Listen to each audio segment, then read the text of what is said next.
दरअसल कहानी शुरू होती है इलाहाबाद के प्रयागराज से, और प्रयागराज में बात साल 1984 के आसपास की है। एक व्यक्ति का नाम बहुत तेजी के साथ सुर्खियों में था लगातार।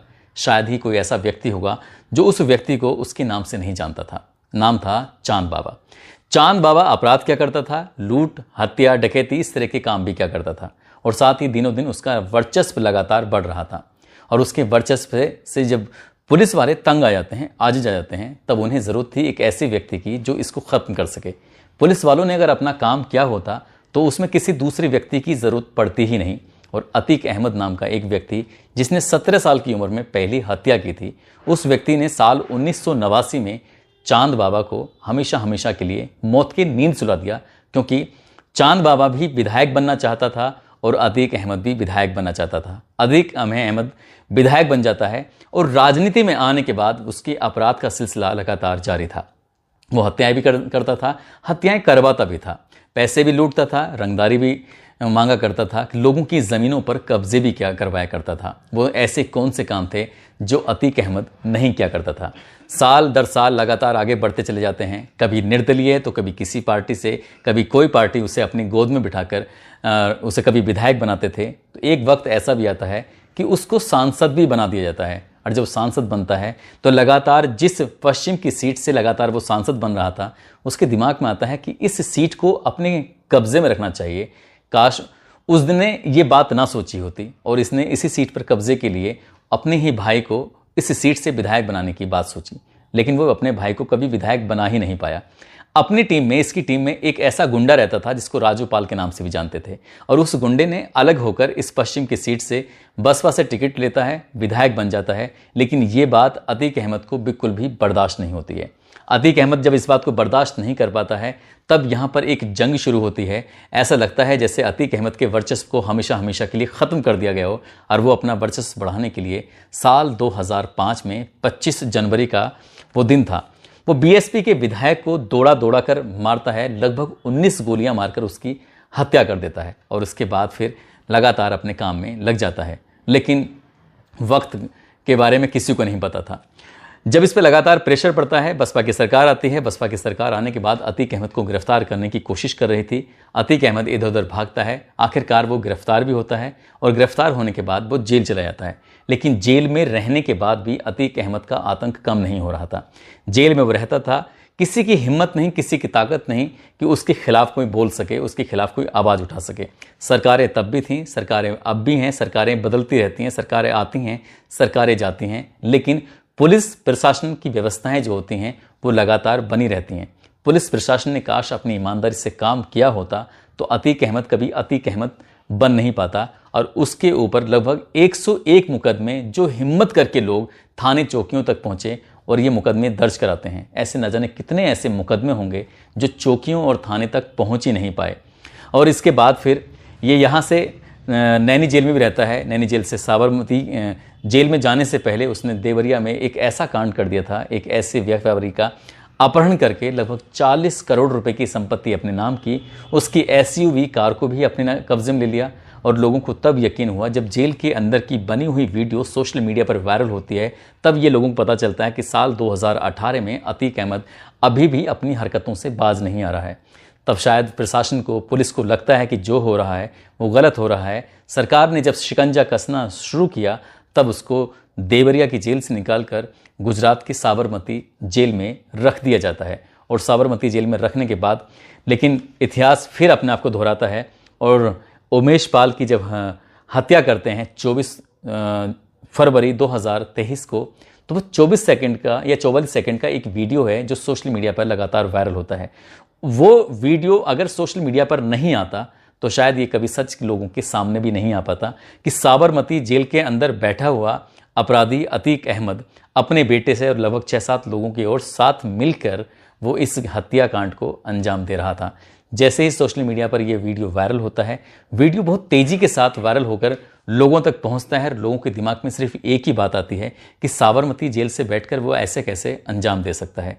तभी उसके बाद उत्तर प्रदेश पुलिस पर एक प्रेशर बढ़ता है और पुलिस जो काम उसे बहुत पहले करना चाहिए था, पुलिस की नींद टूटती है, पुलिस की आंखें खुलती हैं और एक के बाद एक अपराधी पकड़े जाते हैं। कभी उन्हें पकड़ने की कोशिश कर रहे थे तो सामने गोली चलती है और अपराधी ढेर हो जाते हैं।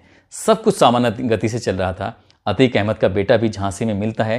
पुलिस चाहती ही थी कि उसको गिरफ्तार किया जाए, लेकिन कुछ कहानी ऐसी बनती है कि उसका चैप्टर भी असद का और उसके साथ जो गुलाम होता है उसका भी चैप्टर हमेशा हमेशा के लिए बंद हो जाता है। पुलिस की इन्वेस्टिगेशन का ये मामला था। पुलिस अपनी जांच कर रही थी और जैसे ही पुलिस मामले की जांच करती है तो अशरफ जो कि बरेली जेल में बंद था और अतीक जो कि गुजरात की साबरमती जेल में बंद था, उनको भी लाया जाता है। इस मामले में पूछताछ की जाती है, जांच पड़ताल की जाती है। और जब पुलिस जांच पड़ताल कर रही थी तो 15 अप्रैल 2023 की रात लगभग 10:35 पर एक ऐसा मामला होता है जिसकी किसी ने भी कल्पना नहीं की थी।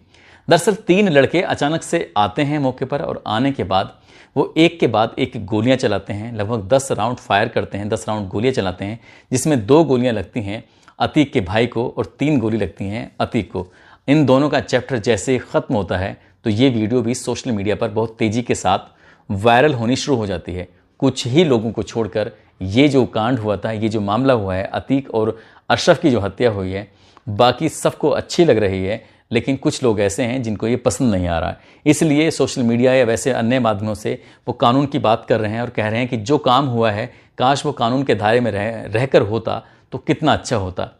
और जो फिलहाल तारीफ़ कर रहे हैं, मैं उन्हें एक बार फिर साल 1989 में लेके चलना चाहूँगा, जब एक चांद बाबा नाम का एक व्यक्ति होता है जिसका प्रयागराज में आतंक होता है, जो लगातार बड़ी बड़ी आपराधिक घटनाओं को अंजाम दे रहा था। और तब अतीक अहमद ने उसका खात्मा करने के बाद और मैदान में उतरता है, वो सांसद भी बनता है, विधायक भी बनता है और लगातार अपराध पर अपराध करता चला जाता है।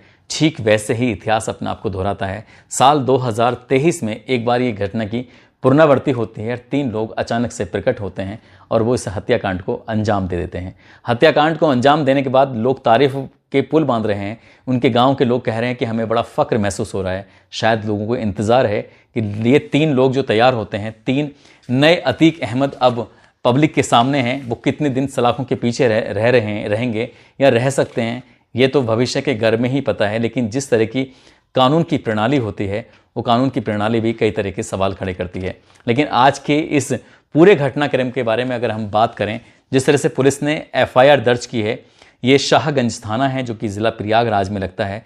इसमें 302, 307 और 3, 7, 25, 27 ये धाराएं लगी हैं और इन धाराओं में मुकदमा दर्ज हुआ है। इस अगर FIR के कुछ पन्ने अगर हम पलटने की कोशिश करें, ये जानने की कोशिश करें कि आखिरकार माजरा क्या है, मामला क्या है, तो इस FIR को प्रभारी निरीक्षक धूमनगंज के राकेश कुमार मौर्य ने दर्ज कराया है। और इस FIR में अगर हम अगले पन्ने पलटते हैं तो ये पता चलता है कि इस हत्याकांड को अंजाम देने वाले 3 लड़के होते हैं। एक लड़के का नाम होता है लवकेश तिवारी, जिसके पिता का नाम यज्ञ कुमार तिवारी होता है, जो कि केव तारा क्रॉसिंग कोतवाली नगर बांदा उत्तर प्रदेश का रहने वाला है। दूसरा अपराधी है मोहित उर्फ शनि, जिसे पुराने के नाम से भी जानते हैं। इसके बाप मर चुके हैं, जिसका नाम जगत सिंह होता है, जो कि कुरारा हमीरपुर उत्तर प्रदेश का रहने वाला है। और तीसरा जो अपराधी है जिसका नाम है अरुण कुमार मौर्य, जिसके पिता का नाम पता नहीं, लेकिन कातरवाड़ी सोरोकासगंज उत्तर प्रदेश का रहने वाला है। इन तीनों ने इस बात की जिम्मेदारी ली है। उनका ये कहना है, उनका ये दावा है कि हम भी अपना अपराध की दुनिया में नाम रोशन करना चाहते हैं, हम भी कुछ ना कुछ अलग करना चाहते हैं। ये बेहद गरीब परिवार के तीनों लड़के हैं। इनके परिवार की जब हिस्ट्री को खंगालने की कोशिश की, मीडिया के लोग जब वहाँ पहुँचते हैं तो ये पता चलता है कि इनके परिवार की स्थिति ज़्यादा अच्छी नहीं है। आपराधिक प्रवृत्ति के हैं, कोई पुलिस को मारकर लूटपाट के अंजाम देता है, कोई मारपीट करता है, कोई इस तरह की छोटी मोटी वारदातें करता है। लेकिन जिस तरह से वो घटना स्थल पर पहुँचते हैं, पुलिस की गाड़ी में पहुँचने के बाद, और तब ये घटना के क्रम को अंजाम देते हैं, उसके बाद अगले ही दिन असुद्दीन ओवैसी पुलिस की कार्यप्रणाली पर सवाल। इसमें और भी इसके पन्ने पलटें और उस पुलिस की भूमिका या किसने इनको भेजा है उसके बारे में बात करेंगे। लेकिन आपको दिलचस्प मैं आपको बात बताता चलूँ, इसमें जो राकेश कुमार मौर्य हैं, इन्होंने जो FIR दर्ज की है, उस FIR दर्ज में कहते हैं कि अतीक अहमद द्वारा अपने बयान में बताया गया कि अतीक का संबंध आतंकवादी संगठन लश्कर-ए-तैयबा व पाकिस्तान के ISI से है।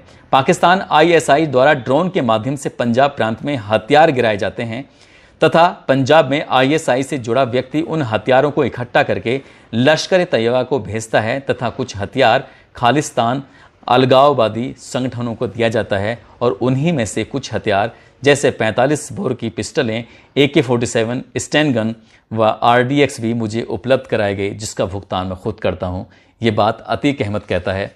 अतीक अहमद की अगर हम बात करें तो अतीक अहमद जब जेल में रहते हुए मोहित जायसवाल का अपहरण करता है, अपहरण करने के बाद जब सरकार की किरकिरी होती है, तब जून 2019 को वो उसको उत्तर प्रदेश की जेवरिया जेल से ट्रांसफ़र कर दिया जाता है गुजरात की साबरमती जेल के अंदर, ताकि वहाँ रहेगा, दूर रहेगा तो शायद अपराध नहीं करेगा, लेकिन वहाँ रहकर भी वो पाकिस्तान के ISI और लश्कर तैयबा से संपर्क भी साधता है और वहाँ से हथियार भी मंगाता है, और वो जो पाकिस्तान के हथियारों को वो खालिस्तानी अलगाववादी संगठन को भी उपलब्ध कराता है, और उन्हीं हथियारों से वो उमेश पाल के हत्याकांड को भी अंजाम दिलाता है, और उन्हीं हथियारों को कहाँ पर छुपाया जाता है ये भी बताया जाता है। ये सब हो रहा था, लेकिन हमारे उत्तर प्रदेश की जो पुलिस होती है, STF स्पेशल टास्क फोर्स जो होती है, उसको इसके बारे में कोई जानकारी नहीं होती। क्राइम ब्रांच होती है, वो पता ही नहीं कर पाती कि अतीक अहमद जेल में बैठकर इतने इतने बड़े काम कर रहा है, आतंकवादी जैसे संगठनों से उसका ताल्लुकात होता है। जो खुफिया विभाग होता है, इंटेलिजेंस ब्यूरो, वो भी शांत रहती है, उसको भी कोई जानकारी होती नहीं है। ED को भी नहीं कोई पता चलता है, CBI को भी कोई पता नहीं चलता है, लोकल इंटेलिजेंस यूनियन जो होती है उसको भी कोई जानकारी नहीं होती है, और इतना बड़ा मामला जेल में रहते हुए पता चलता है। अब ये देखने वाली बात यह है कि साबरमती जेल में जब अतीक अहमद था और बरेली जेल के अंदर अशरफ था, तो इन्हें हथियार या फिर कौन ऐसा व्यक्ति है जो जेल में आता है, जाता है, और ये लंबे समय से जून 2019 से लेकर जून 2023 तक कितनी बार पाकिस्तान से हथियार आते हैं, कितनी बार हथियार जाते हैं, इसका पता लगाने के लिए जो जेल के अंदर मौजूद हैं, जहां कहते हैं कि एक परिंदा भी पर नहीं मार सकता, तो वहां बैठकर कोई व्यक्ति बात भी कर लेता है, उसको ये पता भी होता है कि हथियार कहां पर रखे हुए हैं। जिस दिन अतीक अहमद की हत्या हुई है, जिस दिन अशरफ की हत्या हुई थी, उसी दिन पुलिस ने इनकी निशानदेही के आधार पर 45 बोर की एक पिस्टल, 32 बोर व 58 अदद जिंदा कारतूस होते हैं जो अलग अलग तरीके के होते हैं, और 5 कारतूस 9mm की एक पिस्टल होती है जो पाकिस्तान की ऑर्डिनेंस से, पाकिस्तान की फैक्ट्री से बनी हुई थी, और इन्हीं दोनों की निशानदेही के आधार पर ये हथियार मिलते हैं, जो 15 अप्रैल 2023 को धूमनगंज की पुलिस इनको पकड़ती है। इसी बीच में वो कहते हैं कि हमारी तबीयत थोड़ी ज़्यादा ख़राब हो रही है और हमें थोड़ी घबराहट सी हो रही है। तभी पुलिस वालों को लगता है कि कोई ज़रूरत महसूस करते हैं, इनका इलाज कराते हैं, ऐसा ना हो कि ये इलाज के बिना इनकी तबीयत ज़्यादा ख़राब हो जाए और इनकी मौत ना हो जाए। शायद उन्हें बहुत सारे के डर थे। और 21 पुलिस वालों का एक दल होता है, और वो 21 पुलिस वालों का दल अब मेडिकल परीक्षण कराने के लिए लेके जाता है। लेकिन एक सवाल जो बार बार उठ रहा है कि पुलिस वालों की जीप में वो जो 3 अपराधी आते हैं, उन अपराधियों को आखिरकार पुलिस की जीप में क्यों बिठाया गया था। कई बार होता क्या है कि पत्रकार और पुलिस का चोली दामन का साथ होता है। पत्रकार जब अपना काम करते हैं तो पुलिस से बहुत सी तरह की हेल्प लेते हैं, लेकिन हो सकता है कि पुलिस वालों ने इसलिए सोचकर हेल्प कर दी हो कि पत्रकार साथी हैं, लेकिन वो नहीं जानते थे शायद कि इस तरह से, जिस तरह से चल रहा है मामला, कि ये यहाँ पर कोई भेष बदलकर हथियार लेकर भी इसमें घुस सकता है, आ सकता है। और जब उनके खिलाफ FIR दर्ज होती है तो राकेश कुमार मौर्य अपने FIR में साफ साफ कहते हैं कि ये तीनों लड़के, जिसकी एक की उम्र 22 साल है, एक की उम्र लगभग 23 साल के आसपास है, और एक लड़के की उम्र लगभग 18 साल के आसपास है, वो भी अतीक अहमद की तरह नाम कमाना चाहते थे। वो भी अतीक अहमद की तरह एक बड़े गैंगस्टर बनना चाहते हैं। जैसे लॉरेंस बिश्नोई जेल के अंदर रहता है और वो किसी को भी धमकी देता है और कोई कुछ नहीं बिगाड़ पाता, ठीक वैसे ही रहकर जेल के अंदर वो बड़ा नाम कमाकर अपना काम कर रहे थे। ये 21 पुलिस वाले ड्यूटी ज़रूर दे रहे थे, लेकिन जिस तरह से गोली चलती हैं, 21 पुलिस वाले, वो वीडियो जो वायरल होती है, उस 21 पुलिस वालों में महज 2 या 3 जने, 3 पुलिस वाले ही हैं जो लगातार दिखाई दे रहे थे। बाकी पुलिस वाले क्या कर रहे थे, क्या नहीं कर रहे थे, कई तरह के सवाल थे। ठीक वैसे ही जैसे कि साबरमती जेल के अंदर बैठकर अतीक अहमद हथियार भी मंगाता था, सारे काम करता था, ठीक वैसे ही सवाल उठते हैं कि जहां पर गोली चलाई जा रही थी, जहां पर अतीक अहमद की हत्या की जा रही थी, कि वो पुलिस वाले आखिरकार कर क्या रहे थे। कहीं ऐसा तो नहीं है पुलिस की भूमिका